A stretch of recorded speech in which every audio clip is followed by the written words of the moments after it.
అందరికీ నమస్కారం. మూడు అంశాలు ఇవాళ కూడా.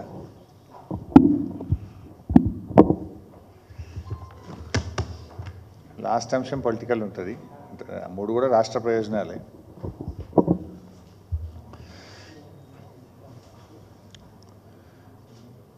ఇన్ఫ్యాక్ట్ నాది మీతో రిక్వెస్ట్ ఏంటంటే మా ప్రెస్ మీట్ను వీలైతే మీరు సీనియర్ జర్నలిస్టులు ఉన్నారు, మీ మేనేజ్మెంట్స్ కూడా చెప్పి క్షేత్రస్థాయిలో కూడా ఒకసారి కొంచెం రిపోర్ట్ తీసుకొని ప్రజలకు పెట్టాల్సిన అవసరం కూడా ఉంది. ప్రభుత్వాన్ని కొంచెం నిద్రపోతుంది, నిద్రలేపాల్సిన అవసరం కూడా ఉంది. పరిస్థితులు చాలా దారుణంగా ఉన్నాయి. మేము చెప్పడమే కాదు, మీరు కూడా సామాజిక బాధ్యత నిర్వహిస్తుంటారు. కొంచెం నిర్వహించే విధంగా ఈ అంశాన్ని కొంచెం మీరు కూడా టేకప్ చేయాలని కూడా నా విజ్ఞప్తి. ముఖ్యంగా ఈరోజు రాష్ట్రంలో గ్రామాలు పట్టణాల్లో పారిశుద్ధ్యం అంతా కూడా నిలిచిపోయి మలేరియా, డెంగ్యూ, వైరల్ ఫీవర్స్తో ప్రజలు చాలా బాధపడుతూ ఉన్నారు. గాంధీజీ కలలుగన్న గ్రామ స్వరాజ్యాన్ని తీసుకురావడం కోసం గౌరవనీయులు మాజీ ముఖ్యమంత్రి వర్యులు కేసీఆర్ గారు పల్లె ప్రగతి, పట్టణ ప్రగతి కార్యక్రమాన్ని తెచ్చి పల్లెల్ని అద్దాల్లాగా మార్చారు. పట్టణాల్లో అద్భుతమైనటువంటి అభివృద్ధిని సాధించింది బీఆర్ఎస్ ప్రభుత్వం. గ్రామాల అభివృద్ధి దేశ అభివృద్ధికి మార్గదర్శకమని గ్రామాల్లో పరిశుభ్రత, స్వచ్ఛత లక్ష్యంగా అనేక కార్యక్రమాలను బీఆర్ఎస్ పార్టీ చేపట్టింది.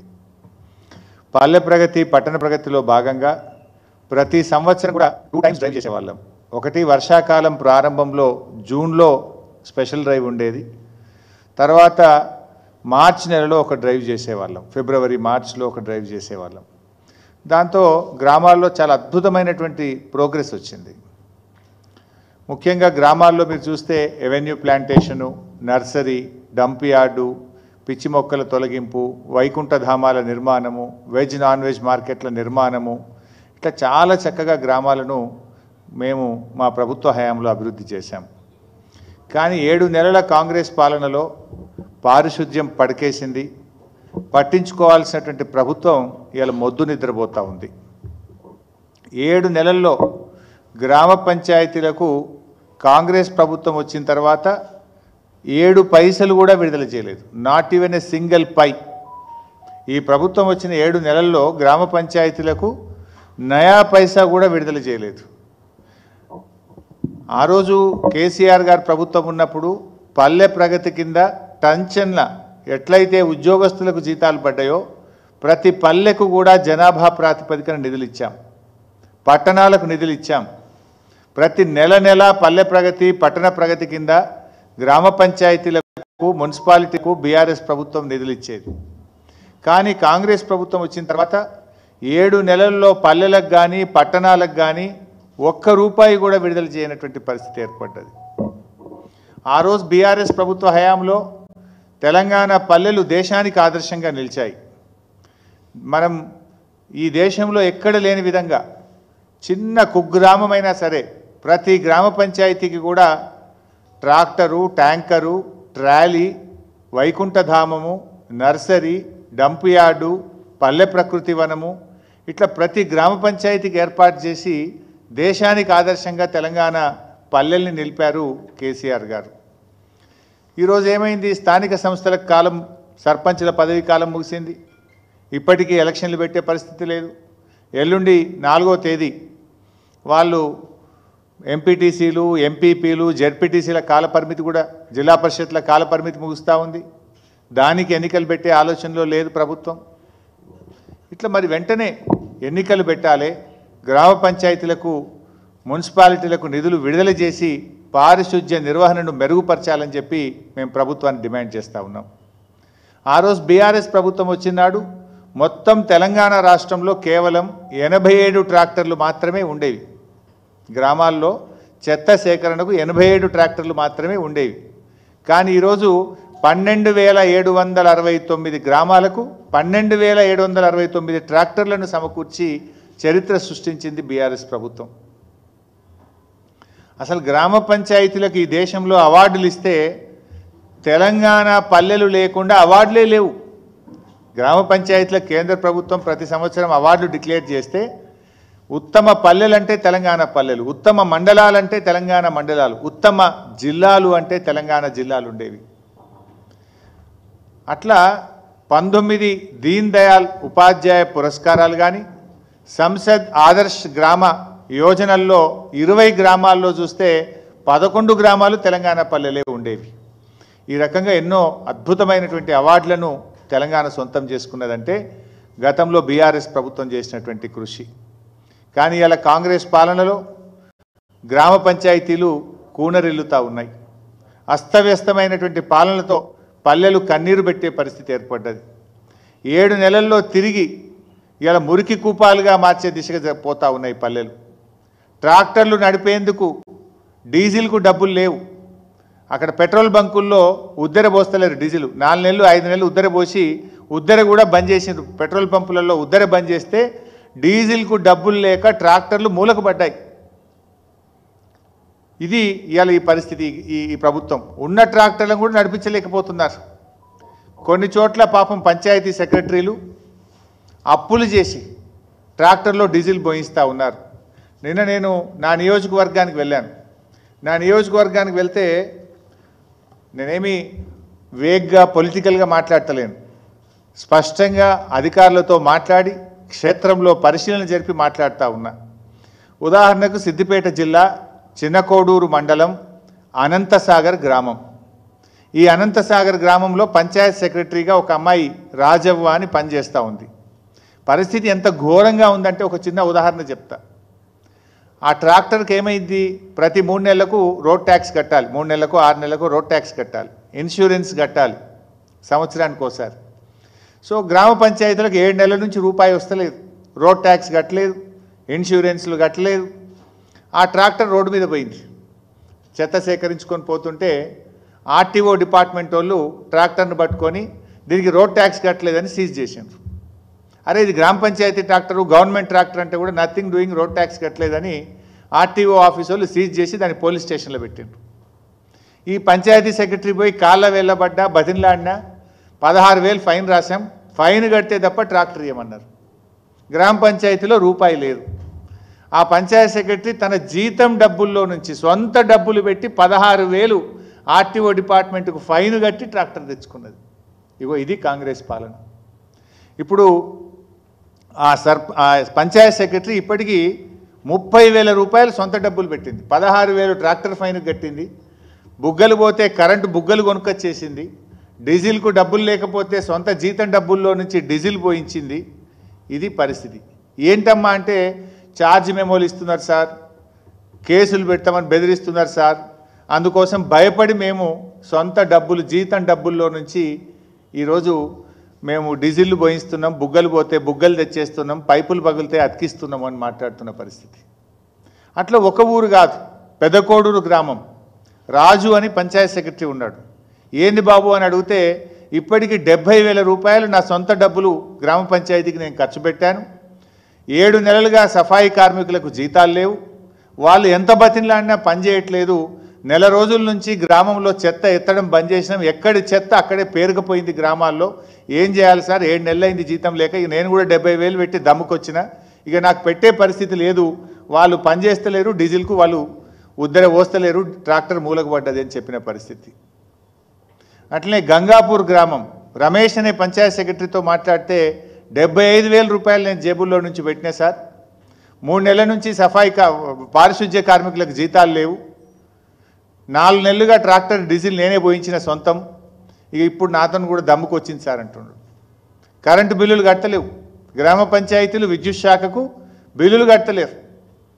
కేసీఆర్ గారు ఉండగా ప్రతి నెల విద్యుత్ శాఖకు గ్రామ పంచాయతీలు కరెంటు బిల్లులు కట్టేది. ప్రతి నెల రాష్ట్ర ప్రభుత్వం గ్రామ పంచాయతీలకు డబ్బులు ఇచ్చేది, పారిశుద్ధ్య కార్మికులకు వేతనాలు ఇచ్చేవారు, ట్రాక్టర్ ఇన్స్టాల్మెంట్స్ కట్టేవారు, విద్యుత్ బిల్లులు కూడా చెల్లించేవారు. అంటే పాలన అస్తవ్యస్తం అయిపోయింది. అసలు ఈ ప్రభుత్వం కనీస రివ్యూ కూడా లేదు.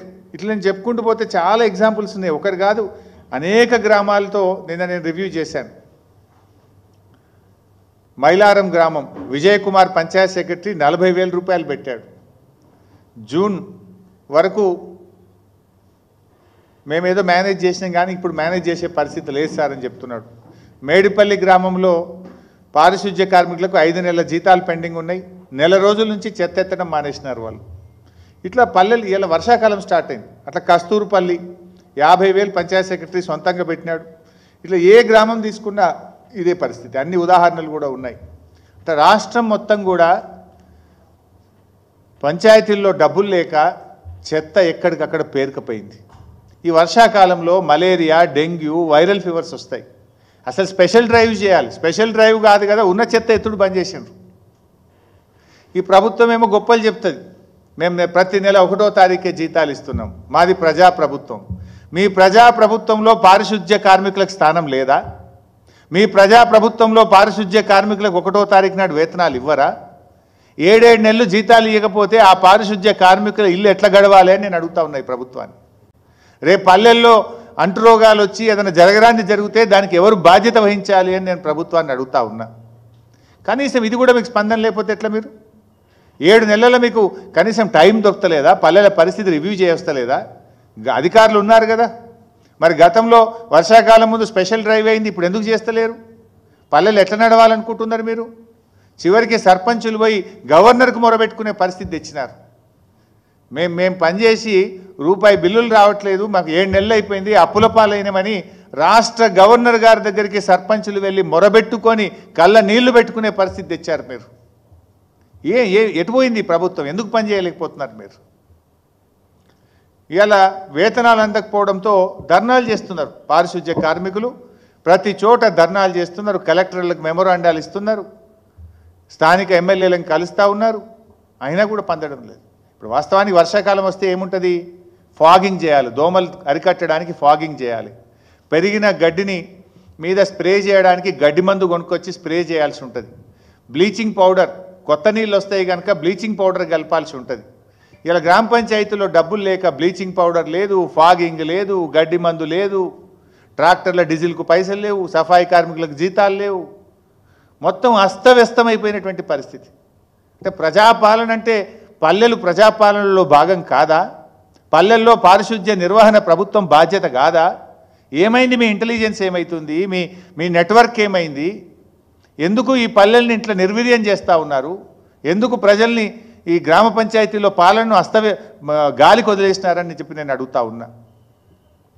ముందస్తు చర్యలు తీసుకోవాల్సింది పోయి, స్పెషల్ డ్రైవ్ చేయాల్సింది పోయి, రెగ్యులర్గా జరిగే ప్రతిరోజు జరిగే శానిటేషన్ కూడా బంద్ అయిపోయింది ఈరోజు. బీఆర్ఎస్ ప్రభుత్వం ఉన్నప్పుడు ప్రతి నెల గ్రామ పంచాయతీలకు టెన్షన్గా 275 కోట్లు పోతుండే. Every month 275 crores ఇచ్చేవాళ్ళం. సంవత్సరానికి 3,330 కోట్లు పల్లె ప్రగతి మీద బీఆర్ఎస్ ప్రభుత్వం ఖర్చు పెట్టింది. 3,330 కోట్లు ప్రతి సంవత్సరం పల్లెల్లో అభివృద్ధి కోసం, పారిశుధ్య నిర్వహణ కోసం 275 కోట్లు ప్రతి నెల ఇచ్చాం. మరి 7 నెలలైతే ఒక్క నెల రూపాయి కూడా ఇవ్వలే మీరు. 7 నెలలు ఇంటూ 275 కోట్లు ఇవ్వాలి కదా. మీరు మాకంటే బాగా చేస్తారని ప్రజలు మీకు కోట్లు వేసినారు. మేము 275 ఇస్తే మీరు 500 కోట్లు ఇస్తారని ప్రజలు ఆశపడ్డారు. ఇంకా బాగా చేస్తారని ప్రజలు ఆశించారు. కానీ ఏమైపోయిందంటే ఏదో కొండ నాలుకకు మందేస్తే ఉన్న నాలుక పోయినట్టు ఇచ్చే 275 కోట్లు కూడా మీ ప్రభుత్వంలో బంద్ అయిపోయినాయి. అదేవిధంగా మేము పట్టణాల్లో కూడా, మున్సిపాలిటీలకు కూడా ప్రతి సంవత్సరం 1,700 కోట్లు రాష్ట్ర ప్రభుత్వం ఇచ్చేది. పల్లెలకు 3,330 కోట్లు, పట్టణాలకు ప్రతి సంవత్సరం 1,700 కోట్లు రాష్ట్ర ప్రభుత్వం ఇచ్చేది. మరి మీరు వచ్చి 7 నెలలైనా 7 పైసలు కూడా ఎందుకు ఇవ్వలేదు? ఏంది మరి? మీరు పట్టించుకోదలుచుకోలేదా? లోకల్ బాడీస్ను మీరు మొత్తం నిర్వీర్యం చేయదలుచుకున్నారా? ఇప్పుడు ఒకసారి ఎంత అద్భుతంగా ఉన్న పల్లెలు కుప్పకూలితే మళ్ళీ దాన్ని మెరుగు చేయాలంటే ఎంత కష్టమవుతుంది? దెబ్బతిన్న ఆరోగ్యాన్ని మీరు తెచ్చేయగలుగుతారా?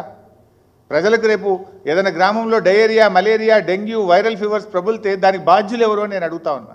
ఇప్పటికే హైదరాబాద్లో చాలా మందితో మాట్లాడితే మలేరియా, డెంగ్యూ, వైరల్ ఫీవర్స్తో హాస్పిటల్ చుట్టూ తిరుగుతున్న పరిస్థితి కనబడతా ఉంది.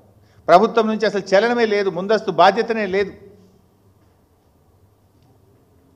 ఆ రోజుల్లో మేము గ్రీన్ ఛానల్ పెట్టాము. ఇన్ఫ్యాక్ట్ పల్లె ప్రగతి, పట్టణ ప్రగతి నిధులకు ఎక్కడ ఇబ్బంది లేకుండా గ్రీన్ ఛానల్లో విడుదల చేశారు కేసీఆర్ గారి ప్రభుత్వం. దాదాపు పల్లె ప్రగతి, పట్టణ ప్రగతి కింద గత 5 సంవత్సరాల్లో 20,000 కోట్ల రూపాయలు బీఆర్ఎస్ ప్రభుత్వం ఖర్చు పెట్టింది. మీరు 20 పైసలు కూడా పెట్టలే. 7 నెలలు అయిపోతే 20 పైసలు పెట్టలే మీరు. ఇగో ఇది బీఆర్ఎస్ ప్రభుత్వానికి కాంగ్రెస్ ప్రభుత్వానికి ఉన్న తేడా. మీరు ఎటుపోతుంది అసలు? పాలన ఏమైంది? పాలన గాలికి వదిలేసిందా? 7 నెలలు అయితే 7 రూపాయలు కూడా ఇయ్యరా? గత ప్రభుత్వం 20,000 కోట్లు ఖర్చు పెట్టింది. ఈ రకంగా ఈరోజు నడుపుతాం. పరిస్థితి ఏంటంటే నిన్న పాపం వాళ్ళు రిటైర్ అవుతున్నారు. ఎంపీటీసీలు జెడ్పీటీసీలు రిటైర్ అయితే ఏదో శాలువా కప్తామని పోతున్నారు. రిటైర్మెంట్లో కొంచెం వాళ్ళని గౌరవించుకుందామని వెళ్ళాం. వాళ్ళు కూడా దరఖాస్తు ఇచ్చారు. అన్న 7 నెలలు అయింది మాకు జీతం రాక. ఎంపీటీసీలకు జెడ్పీటీసీలకు 7 నెలలు అయింది జీతం రాక. ఈ గవర్నమెంట్ మమ్మల్ని పట్టించుకుంటలేదన్న జర నిద్రలేపుండ్రి, జర అడుగుండ్రి అని చెప్పి రిటైర్మెంట్ శాలువా కప్పుతుంటే దరఖాస్తు ఇచ్చారు. మాకు జీతం రాక 7 నెలలు అయిపోయాయి. మీరేమో 1వ తారీఖు జీతాలు ఇస్తామని పడుతుంది. 71వ తారీఖు మరి తక్షణమే ఆ ఎంపీటీసీలకు జెడ్పీటీసీలకు పారిశుధ్య కార్మికులకు పెండింగ్లో ఉన్న వేతనాలు విడుదల చేయాలని బీఆర్ఎస్ పార్టీ పక్షాన మేము డిమాండ్ చేస్తూ ఉన్నాం. ఇందిరమ్మ పాలన, ప్రజాపాలన, మా రాజీవ్ గాంధీ గారే ఏదో తెచ్చిండు పంచాయతీరాజ్ సంస్కరణలు, పేరు గొప్ప ఊరు దిబ్బ. మీ పాలన ఎట్లుందంటే పంచాయతీలను నిర్వీర్యం చేస్తూ ఉన్నారు, లోకల్ బాడీలను నిర్వీర్యం చేస్తూ ఉన్నారు మీరు. మా ప్రభుత్వంలో దేశంలో ఎక్కడ లేని విధంగా కేసీఆర్ గారు స్థానిక సంస్థల్ని బలోపేతం చేయాలని అడిషనల్ కలెక్టర్ లోకల్ బాడీస్ అనే ఒక పోస్ట్ క్రియేట్ చేసినారు. ఒక ఐఏఎస్ ఆఫీసర్ను ప్రత్యేకంగా గ్రామ పంచాయతీల్లో మున్సిపాలిటీల్లో పారిశుధ్య నిర్వహణ బాగుండాలి, పల్లెలు అభివృద్ధి జరగాలి, పట్టణాలు అభివృద్ధి జరగాలని అడిషనల్ కలెక్టర్ లోకల్ బాడీ అనే పోస్టును కూడా బీఆర్ఎస్ ప్రభుత్వం పెట్టింది. అంటే ఈ రకంగా మేమేమో అద్భుతమైన కృషి బీఆర్ఎస్ ప్రభుత్వం చేస్తే మీరేమో నీరుగార్చేటువంటి ప్రయత్నం చేస్తూ ఉన్నారు. ఇప్పటికైనా కళ్ళు తెరవండి. మీరు ఈ గ్రామ పంచాయతీలను మున్సిపాలిటీల్లో మరి వ్యవస్థను గాడిన పెట్టాలని చెప్పి ప్రభుత్వాన్ని కోరుతా ఉన్నాం. ఒకటి, చేసిన పనులకు వెంటనే బిల్లులు విడుదల చేసి ఆ సర్పంచులందరినీ వాళ్ళ పాపం ఆత్మహత్యలు చేసుకునే పరిస్థితి ఉన్నది. మొన్న గవర్నర్ గారికి మొరబెట్టుకున్నారు. తక్షణమే స్పందించి పెండింగ్ బిల్లులు విడుదల చేయండి. పారిశుధ్య కార్మికులు, ఎంపీటీసీలు, జెడ్పీటీసీలకు 7 నెలలుగా బకాయిలు పడ్డ వేతనాలు చెల్లించాలని డిమాండ్ చేస్తూ ఉన్నాం. గతంలో బీఆర్ఎస్ ప్రభుత్వం మున్సిపాలిటీలకు గ్రామ పంచాయతీలకు ఇచ్చినట్టు నెల నెల నిధులు తక్షణమే ఈ 7 నెలల నిధులను గ్రామ పంచాయతీలకు మున్సిపాలిటీలకు విడుదల చేయాలని చెప్పి డిమాండ్ చేస్తూ ఉన్నాం. In fact that is the part of budget. మన మార్చి దాకా అయితే మేము ప్రవేశపెట్టిన బడ్జెటే ఉంది కదా. మీరు జనవరి, ఫిబ్రవరి, మార్చి అయితే ఆ 275 కోట్ల చొప్పున గ్రామ పంచాయతీలకు ఇవ్వాల్సి ఉండే కదా. ఎందుకు పల్లెల మీద కక్ష కట్టినారు? బడ్జెట్లో ఉన్న నిధులు కూడా ఎందుకు ఇవ్వడం లేదు అని చెప్పి నేను అడుగుతా ఉన్నా. ఈ వర్షాకాలం ఉంది కనుక సీజనల్ వ్యాధులు ప్రబుల్తాయి. తక్షణమే మీరు చర్య తీసుకొని ఒక స్పెషల్ డ్రైవ్, గతంలో ఎట్లయితే వర్షాకాలం ముందు పల్లెలలో పట్టణాల్లో మేము స్పెషల్ డ్రైవ్ చేసి మరి పారిశుధ్య వ్యవస్థను మేము మెరుగుపరిచే ప్రయత్నం చేసినామో ఆ స్పెషల్ డ్రైవ్ కూడా తక్షణమే చేపట్టండి. ఆడేం బ్లీచింగ్ పౌడర్ లేదు, ఫాగింగ్కు కావాల్సిన మందులు లేవు, చాలా ఇబ్బందిమైనటువంటి పరిస్థితి ఉన్నది. ప్రభుత్వం ఒక రివ్యూ చేసి తక్షణమే దీని మీద తగిన చర్యలు తీసుకోవాలని చెప్పి మేము కోరుతా ఉన్నాం. ఎందుకంటే ఇవాళ మీరు అటు సంక్షేమాన్ని కూడా వదిలిపెట్టినారు, నిరుద్యోగులను రోడ్డు మీద పడ్డారు, నిరుద్యోగులు నిలువున ముంచేసింది మీరు, సంక్షేమానికేమో సమాధి కట్టేసింది మీరు. దయచేయాల్సినటువంటి ప్రభుత్వం ఏమైనా మాట్లాడితే దబాయించే ప్రయత్నం చేస్తూ ఉంది. రాష్ట్రంలో ఆంక్షలు తప్ప పింఛన్లు లేవు. ఇలా పరిస్థితి ఏంటంటే బైసాబ్, ఇలా 1వ తారీఖు జీతం ఇస్తామని గొప్పలు చెప్తున్నారు కదా. మీరు ఏ ఊరు కొన్నా ఒక అవ్వని అడుగుండ్రి, ఒక తాతని అడుగుండ్రి. 2 నెలల పెన్షన్ బాకీ పడ్డది గవర్నమెంట్. మే నెల పెన్షన్ రాలే, జూన్ నెల పెన్షన్ రాలే. అవ్వా తాతలకు 2 నెలల పెన్షన్ బకాయి పడ్డారు. పక్కనేమో చంద్రబాబు నాయుడు గారు 4,000 పెన్షన్ ఇచ్చిండు, పాత బకాయిలు కలిపి 7,000 పెన్షన్ 1వ తారీఖు అందించిండు. ఆయనేమో 1వ తారీఖు 7,000 ఇస్తే నువ్వు 4,000 చేస్తా అంటివి, 4,000 చేయకపోతివి, ఇచ్చే 2,000 2 నెలల నుంచి ఎగబెడితివి. ఎన్నడిస్తావు? అవ్వాతాతలకు బకాయి పడ్డ 2 నెలల ఆసరా పెన్షన్ను వెంటనే విడుదల చేయాలని చెప్పి ఈ ప్రభుత్వాన్ని డిమాండ్ చేస్తూ ఉన్నా. మీరు 4,000 ఇస్తామన్నారు, ఆ 4,000 కూడా వెంటనే మీరు ఆ రోజు బాండ్ పేపర్ల మీద రాసిచ్చిండ్రు. 100 రోజుల్లో ఆసరా పెన్షన్ 4000 పెంచుతామన్నారు. 200 రోజులు దాటింది, ఇంకెప్పుడు ఇస్తారు? 200 రోజులు దాటినా అవ్వా తాతల మీద కనికరం రాదా?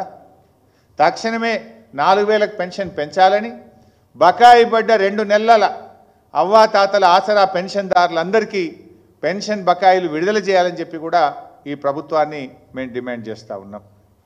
ఇవాళ నిన్న మీరందరూ కూడా చూసే ఉంటారు, పొద్దున్నేమో పత్రికల్లో చూసాం, ఎక్కడ కనబడలేదు. కానీ పాపం ఒక రైతు కాంగ్రెస్ పార్టీకి ఓటేసిన పాపానికి నేను ఆత్మహత్య చేసుకుంటున్నా అని చెప్పి ఆ స్థానిక కాంగ్రెస్ నాయకుల దాష్టికానికి ఆయన స్వయంగా ఒక వీడియో మెసేజ్ విడుదల చేసి ఒక రైతు ఆత్మహత్య చేసుకున్నాడు. నిజంగా ఆయన మాటలు వింటే చాలా హృదయ విదారకంగా ఉన్నాయి. అదొకసారి ఖమ్మం జిల్లా చింతకాని మండలానికి చెందినటువంటి రైతు మరి ఆయన వీడియో ఒకసారి ఆ ప్రభాకర్ గారి వీడియోను మీరు చూసిన తర్వాత ఆ అంశం మీద తిరిగి మాట్లాడతాను. నెంబర్లో ఉన్న పొలాన్ని 276, 277 బోజెట్ల వీరభద్రే, బోజెట్ల ప్రభాకరు, అలాంటి మా పొలాన్ని పొక్కులేళ్లతో 2 200లు, 2 జేసీబీలు, మరి అలాగే 2 ట్రాక్టర్ డోజర్లతోటి సర్వనాశనం చేసి నా పొలాన్ని నాశనం చేశారయ్యా. అలాంటి వ్యక్తులు కోరబడి కిషోరు, అలాగే మరి పెంటెల రామారావు, అలాగే మరి గుర్రం నాగమల్లేశ్వరరావు, అలాగే వ్యక్తులు కొంతమంది మొగిలి శ్రీను, మొగిలి ముత్తయ్య, ఇలాంటి వ్యక్తులు అందరూ కలిసి వాళ్ళకి సపోర్ట్ చేసి నా పొలాన్ని సర్వనాశనం చేశారు. దయచేసి నా ముందు దయవంచి రైతు వారీగా ఈ వీడియోని మన ముఖ్యమంత్రి గారికి, మన బట్టి విక్రమార్క గారికి పంపించి నా రైతుగా కాపాడాల్సిందిగా కోరుతున్నామయ్యా. అలాంటి నాకు ఈ మందేశ్వరణమయ్యా 2 ఆలోచనలు కూడా ఏయలేదయ్యా. నా పొలాన్ని సర్వనాశనం చేసి వదిలేశారయ్యా. మరి ఎంఆర్ఓ గారికి చెప్పారయ్యా, ఎంఆర్ఓ గారు చెప్పినా కూడా ఏం ప్రయోజనం లేకుండా పోయిందయ్యా. మరి ఎస్ఐ గారికి చెప్పాయా, ఎస్ఐ గారికి చెప్పినా కూడా ఏం ప్రయోజనం లేకుండా పోయిందయ్యా. ఇవాళ మరి అటు తిరిగి కలెక్టరేట్కి వచ్చిందయ్యా. కలెక్టర్ గారికి వెళ్తామనేసరికి టైం అయిపోయింది అన్నారయ్యా. నాకు ఏరే చరణం ఏమీ లేదయ్యా. ఈ మందు పూటి తప్ప 2 ఆలోచన కూడా నాకు ఏమీ లేదయ్యా. సర్వనాశనం కావడం తప్ప నా కుటుంబం ఏమీ లేదయ్యా. నా 3 ఎకరాలు 7 ఎకరాలు 10 కుంటల్లో 3 ఎకరాల పొలాన్ని సర్వనాశనం చేసి ఇది చేశారయ్యా. నాకు వేరే ఖచ్చితంగా కూడా ఏం లేదయ్యా. ఈ మందు పుట్టే నాకు శరణమయ్యా. రైతు వారికి అందరూ దయవంచి, నా అందు దయవంచి ఇది మన ముఖ్యమంత్రి గారికి, మన బట్టి విక్రమార్క గారికి చేరాలని దయచేసి నా ముందుగా కోరుకుంటున్నానయ్యా. ఇంత మటుకి నేను ఎవరు పోలేదయ్యా. దయచేసి నేను రైతుగా బతికినయ్యా. రైతే రాజ్యం వస్తే బాగుంటుందని చెప్పేసి మన కాంగ్రెస్ గవర్నమెంట్ ఓటేసానయ్యా. కాంగ్రెస్ గవర్నమెంట్ ఓటేసినందుకు ఇదేనా నాకు సర్రు. ఈ 2 ఆలోచన లేదయ్యా. దయచేసి అందరు కలిసి నాకు న్యాయం చేయాల్సిందని కోరుతున్నాం అయ్యా. నా కుటుంబ సభ్యులకి న్యాయం జరగాలని నేను ఇదే పేరు నా కుటుంబ సభ్యులకి న్యాయం జరగాలని దయచేసి కోరుకుంటున్నాను అయ్యా. అయ్యా మీకు దండా పెడతానయ్యా. రైతు వారికి అందరూ నన్ను దయవచ్చి అందరూ ఇచ్చేయండి అయ్యా. 2 ఆలోచన కూడా వేయలేదు. నాకు మత ఉండేది అయ్యా. నీకు అందరూ కలిసి నాకు న్యాయం చేయండి అయ్యా. ఇది నిజంగా ప్రభాకర్ ఆత్మహత్య చాలా హృదయ విదారకంగా ఉంది. ప్రభాకర్ ఆత్మహత్య చేసుకోవడం నిజంగా చాలా దురదృష్టకరం. ఆ కన్నీళ్లు పెట్టుకుంటూ ఆయన పెట్టిన వీడియో చూస్తే చూసిన వాళ్ళ కళ్ళలో కూడా నీళ్ళు వస్తూ ఉన్నాయి. అంటే ఇది రాష్ట్రంలో ఎంత విషాదకరమైనటువంటి పరిస్థితులు ఉన్నాయనే దాన్ని ఈ వీడియో, ఆ రైతు ఆత్మహత్య ఇలా మనకు సూచిస్తూ ఉంది. ప్రభాకర్ చనిపోయిన తర్వాత ఆయన తండ్రి గారు పోలీసుల దగ్గరికి వెళ్ళి ప్రభాకర్ చెప్పిన పేర్లతో కంప్లైంట్ ఇస్తే కంప్లైంట్ తీసుకోవడానికి కూడా పోలీసులు నిరాకరిస్తున్నారు. నిన్నటి నుంచి ప్రభాకర్ తండ్రి ఆయన నార్మల్గా సూసైడ్ నోట్లో కానీ చనిపోయే ముందు చెప్పినటువంటిది ఆటోమేటిక్గా దాన్నే మరణ వాంగ్మూలంగా స్వీకరించి కేసులు పెడతాం మనం. అంత స్పష్టంగా వీడియోలో ఉన్న తర్వాత కూడా స్పందించాల్సిన పోలీసులు స్పందించకపోగా మృతుడి యొక్క తండ్రి గారు వెళ్ళి పోలీస్ స్టేషన్లో కంప్లైంట్ ఇస్తే ఆ కంప్లైంట్ తీసుకోవడానికి కూడా నిరాకరిస్తున్నారు పోలీసులు. అంటే ఈ రాష్ట్రంలో శాంతి భద్రతల పరిస్థితి ఎంత దారుణంగా తయారైపోయిందో మీరు చూడండి. నిజంగా ఇలా ప్రభాకర్ చావుకు కాంగ్రెస్ పార్టీ కారణం, ఈ ప్రభుత్వం పాలన కారణం. ఆయన ఎస్ఐ గారి దగ్గరికి పోయారు, ఎంఆర్ఓ గారి దగ్గరికి పోయారు, కలెక్టర్ గారి దగ్గరికి పోయాను అని చెప్పి స్పష్టంగా చెప్పాడు. ఆ ముగ్గురిలో ఏ ఒక్కరైనా స్పందించుంటే ఇవాళ ప్రభాకర్ బతుకుండేవాడు కదా. అంటే పాలన సరిగా లేదు. ఎస్ఐ గారు స్పందించలేదు, తహసీల్దార్ గారు స్పందించలేదు, కలెక్టర్ ఆఫీస్లో న్యాయం జరగలేదు. ఇంకా చివరికి నాకు చావే దిక్కు అని చెప్పి ఆయన ఈరోజు తన ప్రాణాన్ని వదులుకున్నాడు. ఇది చాలా బాధాకరం. వాస్తవానికి ఏ రైతు కూడా చనిపోవద్దనే కోరుకుందాం, ధైర్యంగా ఉండాలి, పోరాడాలి. అటువంటి వాళ్ళ పక్షాన ప్రజలు మాకు ఇలా ప్రతిపక్ష బాధ్యత ఇచ్చారు. ఇటువంటి కష్టాల్లో ఉండి ప్రభుత్వం పట్టించుకోనటువంటి వాళ్ళ గురించి ప్రశ్నించే బాధ్యతను ఇలా బీఆర్ఎస్ పార్టీకి ప్రజలు ఇచ్చారు. మా బాధ్యతనే ఈ ప్రభుత్వాన్ని నిద్రలేపడం, ప్రభుత్వాన్ని తట్టిలేపడం, ప్రభుత్వం తప్పు చేస్తే దాని మీద పోరాటం చేయడమే మా బాధ్యత. సో ఈ సందర్భంగా నేను మిగతా రైతులు కానీ ఎవరైనా మీకు ఏదైనా కష్టం ఉంటే అధికారులకు చెప్పండి, వాళ్ళు వినకపోతే మా దృష్టికి తీసుకురండి, తప్పకుండా మేము పోరాడతాం, మిమ్మల్ని కాపాడుకుంటాం తప్ప ఎవరు ప్రాణాలు తీసుకోవద్దని చెప్పి కూడా మేము విజ్ఞప్తి చేస్తూ ఉన్నాం. అయితే ఈరోజు ఈ అంశం జరిగితే ఇప్పటిదాకా ప్రభుత్వం నుంచి దీని స్పందన లేదు. ఏ ఒక్క మంత్రి గారు మాట్లాడరు. ఆయన ఎంత స్పష్టంగా చెప్పిండు, కాంగ్రెస్కు ఓటేసినందుకే ఈ బాధలు నాకు, నేను కాంగ్రెస్కు వేసిన పాపానికి ఆత్మహత్య చేసుకుంటున్నా అని చెప్పి ఆయన డయింగ్ డిక్లరేషన్లో చాలా స్పష్టంగా చనిపోయే ముందు ఆయన వీడియోలో చెప్పారు. బాధ ఏంటంటే పొద్దున మా కార్యకర్తలు అక్కడి నుంచి ఫోన్ చేస్తున్నారు, తన చావుకు కారణమైన వాళ్ళ మీద కేసులు పెట్టకుండా ఆ వీడియో తీసిన ఆయన మీద కేసు పెట్టి లోపలేస్తారట. ఇది ప్రభుత్వ పనితీరుకు నిదర్శనం. ఇదా మీ పనితీరు? ఆ కుటుంబాన్ని పరామర్శించాల్సింది పోయి, కుటుంబాన్ని ఆదుకోవాల్సింది పోయి, ఆ కుటుంబానికి న్యాయం చేయాల్సింది పోయి, కోడిగుడ్డు మీద ఈకలు బీకినట్టు వీడియో తీసిన ఆయన మీద కేసు పెట్టమని, ఇలా కేసు రిజిస్టర్ చేస్తామని చెప్తున్నారట పోలీసు అధికారులు. తండ్రి గారు వెళ్ళి పిటిషన్ ఇస్తే కూడా తీసుకోనటువంటి పరిస్థితుల్లో ఇలా రాష్ట్రంలో పోలీసు వ్యవస్థ పనిచేస్తూ ఉంది. Is it the way? ఆయన ముఖ్యమంత్రి గారికి డైరెక్ట్గా రేవంత్ రెడ్డి గారికి అప్పీల్ చేసినారు. నీ పేరు చెప్పారు ముఖ్యమంత్రి గారు, మీ పేరు చెప్తూ మా కుటుంబానికి న్యాయం చేయండి అని ముఖ్యమంత్రి గారికి వీడియో చేరది వేయండి, ముఖ్యమంత్రి గారికి వీడియో చేరే విధంగా చేయండి అని చెప్పి కూడా ఆయనలో అప్పీల్ ఉంది. ఇప్పుడు ఆ రైతు తరఫున మేము బీఆర్ఎస్ పార్టీ పక్షాన ముఖ్యమంత్రి గారికి చెప్తా ఉన్నాం, కనీసం రైతు ప్రాణాన్ని అయితే మీరు తెచ్చియలేరు. ఆ సంఘటనకు ఎవరైతే ఆయన పొలాన్ని దున్నేసినారో, ప్రొక్లైన్లు పెట్టి తవ్వారో, తక్షణమే వాళ్ళందరినీ కూడా అరెస్ట్ చేసి కేసులు పెట్టి ఆయన భూమి తిరిగి యథావిధిగా చేసి ఆయన భూమి ఆయనకు అందించే విధంగా ముఖ్యమంత్రి గారు చర్యలు తీసుకోవాలని, ఆ ప్రభాకర్ కుటుంబానికి 25 లక్షల రూపాయల ఎక్స్గ్రేషియా ఇవ్వాలని, ప్రభాకర్ కుటుంబంలో ఒకరికి ఉద్యోగం ఇవ్వాలని చెప్పి మేము బీఆర్ఎస్ పార్టీ పక్షాన డిమాండ్ చేస్తూ ఉన్నాం. అదేవిధంగా ఎస్ఐ గారు, ఎంఆర్ఓ గారు, కలెక్టర్ గారు ఎవరు స్పందించలేదు. వాస్తవాలు బయటకు రావాలంటే దీనిపైన ఒక ఉన్నత స్థాయి విచారణకు ఆదేశించాలని చెప్పి కూడా మేము ప్రభుత్వాన్ని డిమాండ్ చేస్తూ ఉన్నాం. ఎందుకంటే ఇట్లాంటి సంఘటనలు రాష్ట్రంలో పునరావృతం కావద్దు అంటే, అధికారులకు భయం ఉండాలంటే, ఎవరన్నా రైతు కానీ ఒక పేదవాడు ప్రభుత్వ కార్యాలయానికి వస్తే తక్షణమే స్పందించాలి. ఇలా ఎందుకు ఇక్కడ స్పందన దొరకలేదు? నిజానిజాలు బయటకు రావాలి. భవిష్యత్తులో ఇలాంటి సంఘటనలు పునరావృతం కావద్దంటే ఒక ఉన్నత స్థాయి విచారణకు దీని మీద ఆదేశించాలని చెప్పి కూడా నేను ప్రభుత్వాన్ని డిమాండ్ చేస్తూ ఉన్నా.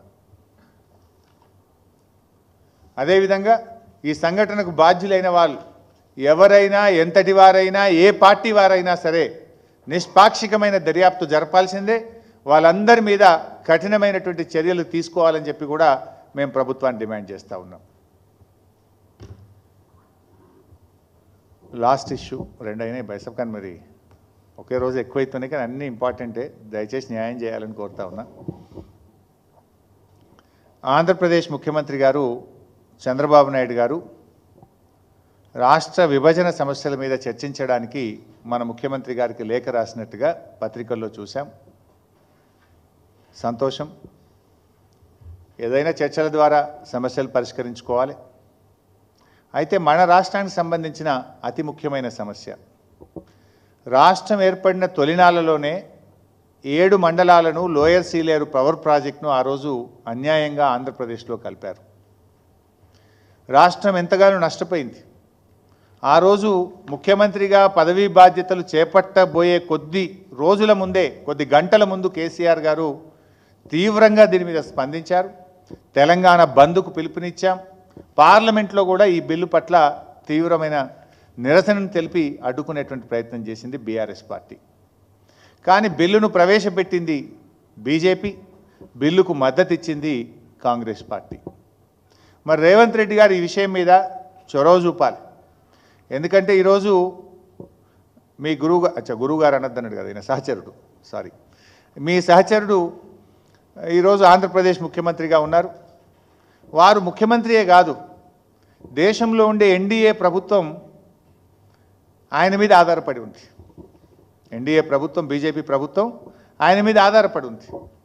సో రేవంత్ రెడ్డి గారు చొరవ చూపాలి, చంద్రబాబు నాయుడు గారి మీద ఒత్తిడి తెచ్చి మన 7 మండలాలు మనకు, మన లోయర్ సీలేర్ పవర్ ప్రాజెక్ట్ మనకు వచ్చే విధంగా మరి కృషి చేయాలి, ప్రయత్నం చేయాలని చెప్పి నేను డిమాండ్ చేస్తూ ఉన్నా. అది మొదలు 7 మండలాలు వచ్చినాకనే విభజన సమస్యలపై ముందుకు వెళ్ళాలని చెప్పి కూడా నేను ప్రభుత్వాన్ని కోరుతా ఉన్నా. ఫస్ట్ మొదటి ఎజెండా 7 మండలాలు ఉండాలి. వాళ్ళు పోలవరం కట్టుకోవడానికి మనకు అభ్యంతరం లేదు. ఇలా కనీసం భద్రాచలం టెంపుల్కి వచ్చే భక్తుల బండ్లు పెట్టుకోవడానికి పార్కింగ్కు జాగా లేకుండా అయిపోయింది. భద్రాచలంలో ఏర్పడిన చెత్త వేయడానికి డంప్ యార్డు కూడా స్థలం లేని పరిస్థితి ఏర్పడ్డది. ఆ 7 మండలాల ప్రజలు కూడా తెలంగాణతో ఉండాలని కోరుకుంటా ఉన్నారు. అందువల్ల ఈ మీటింగ్లో మొదటి ఎజెండా తెలంగాణకు 7 మండలాలు తిరిగి వాపసు ఇచ్చే విధంగా. ఎందుకంటే ఆయన ఇవాళ శక్తివంతులు, చంద్రబాబు నాయుడు గారు, ఆయన చేతుల్లో బీజేపీ ప్రభుత్వం ఉంది, ఎన్డీఏ ప్రభుత్వం ఉంది. ఆయన చొరవ చూపి 7 మండలాలు మనకి ఇచ్చే విధంగా రేవంత్ రెడ్డి గారు ఒత్తిడి తేవాలి. ఈ 7 మండలాలు ఇచ్చినాకనే మిగతా విభజన సమస్యలపై ముందుకు పోవాలని చెప్పి నేను ప్రభుత్వాన్ని కోరుతున్నాను. Thank you.